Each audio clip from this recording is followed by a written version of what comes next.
વાઘોડિયા નગરના માઈ ભક્તો દ્વારા વાઘોડિયાથી અંબાજી જવા પગપાળા સંઘનું સુંદર આયોજન કરવામાં આવ્યું હતું। વાઘોડિયાથી છેલ્લા 33 વર્ષથી પગપાળા સંઘ અંબાજી જાય છે। ઉત્તરોત્તર સંઘના ભક્તોમાં વધારો નોંધાય છે। ચાલુ સાલે પણ 270 માઈ ભક્તો પગપાળા સંઘમાં જોડાયા હતા। જે સંઘની શરૂઆત અંબાજી મંદિર માળોદર રોડથી માતાજીના રથની શરૂઆત કરવામાં આવી હતી, જેમાં પૂરા નગરમાં ભક્તો ખૂબ મોટી સંખ્યામાં જોડાયા હતા। જે રથ પૂરા નગરમાંથી પસાર કરી સમૃદ્ધિ સોસાયટી પાસે પૂર્ણવિરામ કરી 270 માઈ ભક્તો મહાપ્રસાદી લઈ અંબાજી જવા રવાના થયા હતા।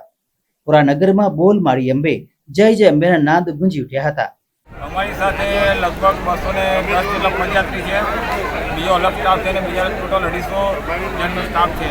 અને માતાજીને મનોકામના કરવા જઈએ છીએ વાઘોડિયા તાલુકા માટે, કે વાઘોડિયા તાલુકાનો આખા વાઘોડિયા તાલુકાના દરેક ગામની મનોકામના પૂર્ણ કરે માતાજી।